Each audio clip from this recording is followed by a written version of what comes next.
Hello, my name is Sophia Carter, and for most of my life I believed in love. The kind of love that withstands struggles. The kind that's built on trust and honesty. My husband Daniel and I had been together for 10 years. And if you had asked me a few months ago, I would have told you our marriage was solid. Dan wasn't just my husband. He was my rock, a hardworking, dependable man who built a name for himself as one of the best roofers in the city. He took pride in his work, always ensuring that families had a secure roof over their heads. His hands were always covered in dust, and he smelled of cedar and asphalt. But I loved that about him. I, on the other hand, had a career in corporate sales working for a wellness brand. It wasn't my dream job, but it paid well and it gave me opportunities to travel to conferences, retreats, and networking events. Those trips became a regular thing, something I told myself was necessary to keep growing in my career. Dan never questioned them. He was the kind of man who believed in trust over suspicion. And I thought I believed in that too, until the day I found something that changed everything. It started on a quiet Sunday afternoon. Dan was out back fixing the fence, and I decided to clean out the storage room in our basement. I've been meaning to throw out some old boxes for months, and since I had a few days before my next work trip, I figured it was the perfect time. As I shifted a few storage bins, something strange caught my eye. A locked black suitcase tucked away behind an old shelving unit. It wasn't mine, and I had never seen it before. Curiosity took over. I pulled it out. My heart pounding, I don't know why. But I had a bad feeling about it. Maybe it was the way it was hidden, or the fact that it was locked. Dan never kept secrets from me, or so I thought. I rummaged through the storage shelves, searching for anything that might open it, until I finally found an old paper clip. I twisted it, slipping it into the lock. And after a few attempts, the suitcase clicked open. I wish I had never looked inside. The first thing I saw was a leather mask. Not the kind you'd wear to a costume party, but the kind that completely covered the face, except for a small opening at the mouth.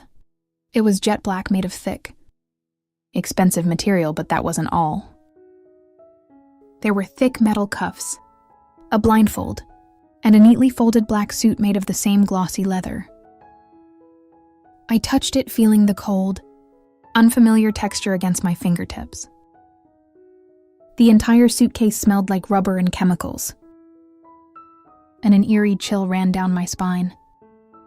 This wasn't normal, this wasn't a joke. And I had no idea what my husband was hiding. My hands were shaking as I closed the suitcase and shoved it back where I found it. I felt sick. I wanted to march outside and demand answers. But a part of me was too afraid to hear the truth. That night I couldn't sleep. I kept replaying the discovery over and over, trying to make sense of it. Dan had never been into anything extreme. Or at least he never told me he was. By morning, I had convinced myself that maybe it was something harmless. Maybe a joke between him and his work buddies. Maybe a forgotten relic from his past. But then something happened that made my stomach drop. When I went back to the basement later that day, the suitcase was gone. I stood there frozen, my heart hammering. I had just seen it the day before. But now it had completely disappeared. Dan never mentioned anything about moving it, and I knew I hadn't imagined it. I felt like I was losing my mind. So I did something I never thought I would do. I started watching him over the next few days. I paid close attention to Dan's behavior. At first, everything seemed normal. He still made dinner, still kissed me goodbye in the morning. still acted like the loving husband I had always known. But the more I observed him, the more I noticed the small things. He seemed distracted, constantly checking his phone when he thought I wasn't looking. He was leaving for work earlier than usual and coming home later, always with the excuse that he had a big roofing job. And when he thought I was asleep, I caught him sneaking off to the basement in the middle of the night. Something was definitely wrong. So I took things a step further. I bought a small hidden camera disguised as an air freshener and placed it in the living room. I also hid a voice recorder in his truck.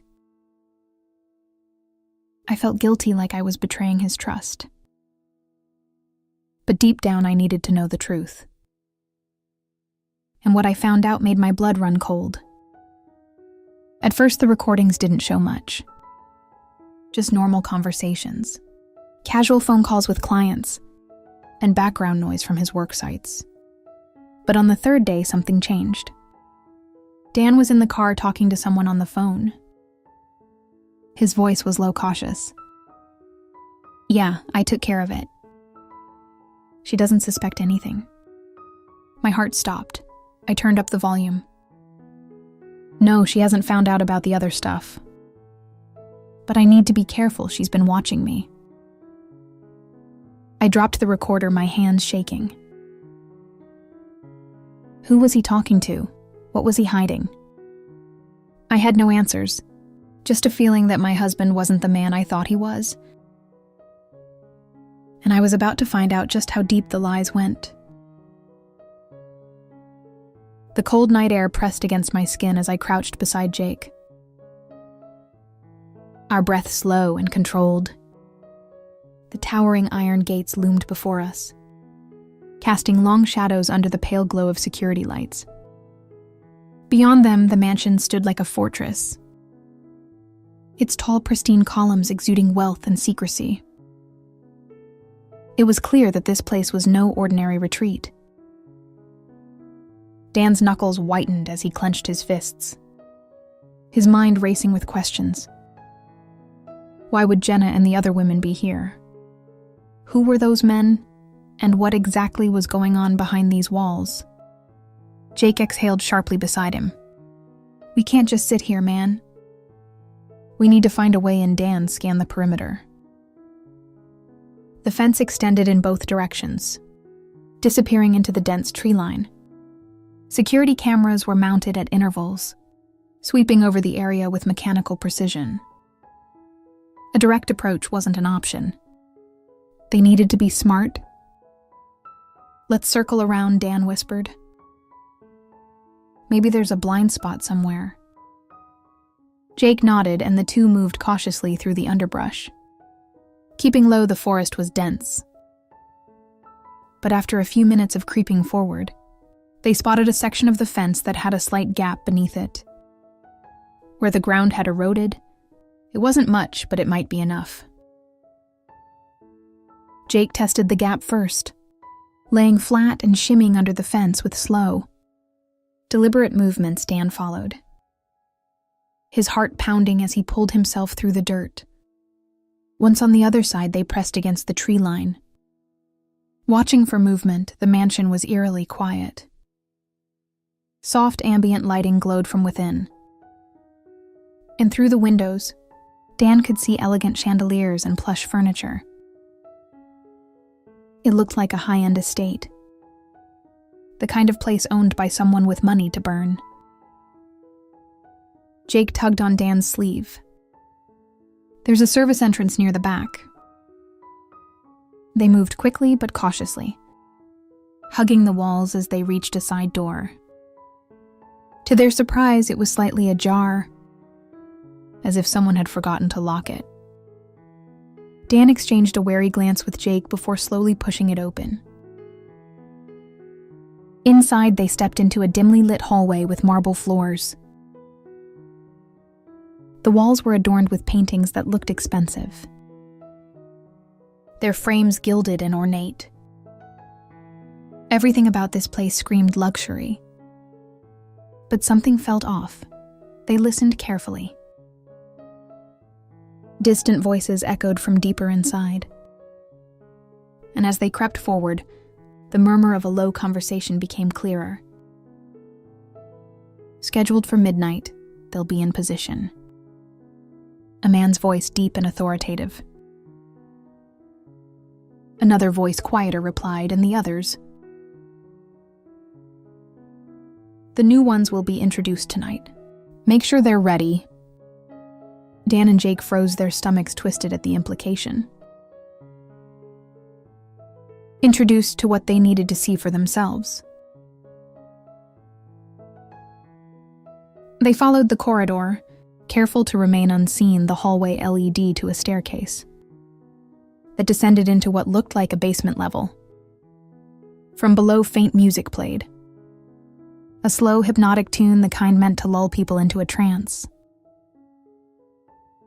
Jake nudged Dan, pointing toward a small ventilation grate near the floor. It was just big enough to peek through. Dan lowered himself, heart hammering, and appeared inside. What he saw made his blood run cold. The basement was lavishly decorated, but it wasn't a typical lounge or gathering space. At the center of the room was a circular platform, and on it stood several women, including Jenna and Lisa, dressed in long, elegant robes. They looked almost dazed, their expressions unreadable. Around them, seated in plush chairs, were men dressed in expensive suits, watching them with calculated interest. Dan clenched his jaw. This wasn't a retreat. It was something far worse. The air in the basement was thick with tension. A man in a tailored black suit stepped forward. Addressing the room, his presence commanded attention, and the way he spoke suggested authority. "Ladies and gentlemen," he said, his voice smooth, "tonight we welcome new guests into our society." Dan's hands curled into fists. He didn't know what was happening, but he knew one thing for certain. He had to get Jenna out of there. Jake whispered, "What the hell is this?" Dan shook his head. He didn't have an answer. A sharp clinking sound interrupted them. A waiter dressed in a tuxedo was setting down glasses of darky, red liquid on a tray one by one. The women on the platform took a glass. Dan's stomach twisted. He couldn't just watch. He had to act now. He turned to Jake. "We need a plan fast." Dan's heart pounded as he crouched beside Jake. Their eyes locked on the unsettling scene unfolding in the basement. Jenna and Lisa stood among the other women, their expressions vacant as if they were under some kind of trance. The man in the black suit continued his speech, his voice calm but authoritative. "We have to get them out of here." Jake gritted his teeth. "This isn't just some exclusive club. Something seriously wrong here?" Dan nodded, his mind racing. The women were about to drink from the glasses they'd been handed. Whatever was inside them, it didn't feel right. "First, we need to stop them from drinking," Dan whispered. "Then we have to find a way out." Jake scanned the room. There's a security panel by the door. If we cut the power, it might give us an opening. Dan's hands curled into fists. Every second counted. He needed a distraction. Something to disrupt the gathering without exposing themselves. Immediately, he glanced down the hallway and spotted a fire alarm on the wall. "That's it," Dan murmured. "If we pull the alarm, it'll cause chaos. People will scatter." Jake's eyes lit up. That could work. But how do we get to them in the confusion? Dan exhaled sharply. "We have to move fast as soon as the alarm blares. We get inside, grab Jenna and Lisa, and make a run for it." Jake nodded. "I'll handle the fire alarm." You get them. Dan positioned himself near the basement entrance. Keeping out of sight, Jake crept toward the alarm panel. The moment his fingers wrapped around the handle, he gave a sharp tug ring. The high-pitched siren shattered the eerie silence. The lights flickered, and within seconds, chaos erupted in the basement. The seated guests jumped to their feet. Startled by the blaring alarm, security personnel rushed to the exits, attempting to control the situation. Dan didn't hesitate. He sprinted through the open doorway and onto the platform. Grabbing Jenna's wrist, her eyes widened in shock. Dan, she gasped. No time to explain, he said urgently. We have to go now, Lisa. Standing beside her blinked in confusion, but quickly nodded. Something felt off about this place. Let's go. Dan LED'd them toward the exit, weaving through the panicked crowd behind him. Jake had already slipped past security and was waiting near the back door. A loud voice boomed over the speakers. Do not leave the premises. Security is locking down all exits. Dan cursed they had to move faster. A pair of guards tried to block their path. But Jake, ever the quick thinker, grabbed a nearby tray from a table and flung it at them. Glass shattered, causing a brief distraction. Dan took the opportunity to push through, pulling Jenna and Lisa with him. They burst into the hallway, sprinting toward the exit they had used to enter. The door was still slightly ajar. Salvation was only a few feet away. Behind them, voices shouted orders. Heavy footsteps thundered after them.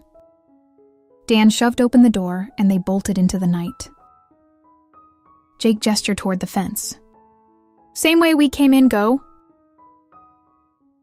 The four of them raced toward the tree line, their breath coming in ragged gasps. Dan helped Jenna and Lisa squeeze through the gap beneath the fence.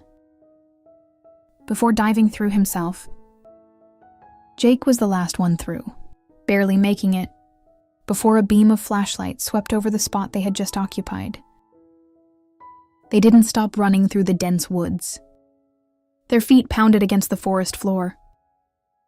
Only when they were miles away did they finally slow down, lungs burning, adrenaline still coursing through their veins. Jenna turned to Dan, her eyes filled with questions. What was that place, and how did you find us? Dan exhaled, studying himself. We saw the messages, something felt wrong. We had to come. Lisa hugged herself, shivering. I'm so glad you did. Jake ran a hand through his hair. That was close, too close. Dan glanced back toward the distant glow of the mansion's lights. They had escaped for now, but one thing was certain. Whoever was behind that place, they wouldn't let them go so easily. The night air was cold as Dan, Jenna, Jake and Lisa stood in the middle of the woods, their breaths heavy from the escape. Every crackle of a branch or rustle of leaves sent a jolt of paranoia through them. We need to get out of here, Jake whispered, scanning their surroundings. They might send people after us. Dan nodded, gripping Jenna's hand. There's a gas station a few miles from here. We'll go there and call for help. Lisa shivered, rubbing her arms. What if they track us? They seemed powerful. Jenna's eyes darted around nervously. I don't even remember how we got to that mansion in the first place. It was like I was hypnotized. Dan exchanged a glance with Jake. This wasn't just some high society gathering. Something deeper was going on. They needed to act fast. The group trudged through the dense woods, exhaustion weighing them down. Finally, the flickering neon lights of a gas station came into view. Relief flooded Dan's chest. Inside, a bored-looking clerk barely glanced at them as they entered, Jake grabbed a burner phone from a display rack, paying in cash. "We call the police, right?" Lisa asked. Dan hesitated. "Yes. But we need to be careful. We don't know who's involved in this. If the wrong people get wind of it, they could silence us." Jenna swallowed hard. "What do we do then?"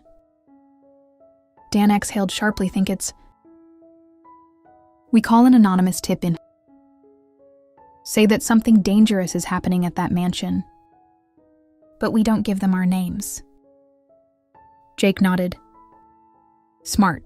We keep our distance but still get help involved." Dan dialed his hand steady despite the weight of the moment. The line rang, then a voice answered. 911. "What's your emergency?" Dan spoke carefully. "There's a mansion in the hills off Highway 27. Something illegal is happening there. People are being manipulated and possibly drugged." The dispatcher asked for details, but Dan kept it brief.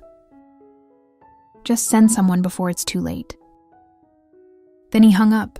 Now they had to wait. The next morning, the group gathered in Jake's apartment, their nerves on edge. Dan flipped through channels, stopping when a news report caught his attention. Authorities raided a private estate last night after an anonymous tip suggested suspicious activity. While no arrests have been made, investigators are looking into potential illicit activities linked to high-profile individuals. Jenna gasped, covering her mouth. It actually worked. Lisa wasn't as relieved they didn't arrest anyone. That means they're still out there. Dan clenched his jaw. "Yeah, and they probably know someone tipped them off." Jake's phone buzzed. He glanced the screen. His face paling. "We have a problem." Dan leaned in what Jake turned the screen so everyone could see. An unknown number had sent a message. "You shouldn't have interfered." A chill ran down Dan's spine. The battle wasn't over, it was just beginning. The room was silent as the four of them stared at the message on Jake's phone. "You shouldn't have interfered." A sinking feeling settled over them. The people from the mansion weren't just going to let them walk away. Dan clenched his fists. "We need to be smart about this. If they're watching us, we can't act recklessly." Lisa looked panicked. "Smart. We expose them, they could come after us at any moment." Jenna took a shaky breath. "We have to go to the authorities again. This time with everything we know." Jake shook his head. "We don't even know who we can trust." Dan knew they were right. The people behind the mansion were powerful, connected. They wouldn't let four strangers ruin their operation without a fight. But Dan also knew one thing for sure. He wasn't going to let them win. "We're not running," Dan said firmly. "They want us to be afraid. But we have the truth, and I'm not backing down." The others exchanged glances. Uncertainty in their eyes, but also determination. Lisa exhaled. "So what's the plan?" Dan met their gazes, resolve burning in his chest. "We take control of the narrative. We go public if we stay in the shadows. They can silence us, but if the world is watching, they'll have a harder time making us disappear." Jenna nodded. "Slowly expose them before they can bury us." Jake sighed, running a hand through his hair. "This is insane," then, after a pause. He smirked, "But I'm in." Lisa hesitated, then finally gave a nod. "Me too." Dan looked at his friends, the people who had been dragged into this nightmare with him. They had survived something unimaginable. Now they were choosing to fight back. It wasn't over. But maybe, just maybe, they had a chance. Bakarta Sutton. What do you think? Do you think Dan and his friends made the right decision to go public? Or should they have gone into hiding? Let me know your thoughts in the comments. If you enjoyed this story, make sure to subscribe and hit the notification bell so you don't miss any future stories. And don't forget to drop a comment. I'd love to hear your theories. Thanks for watching, and I'll see you in the next one.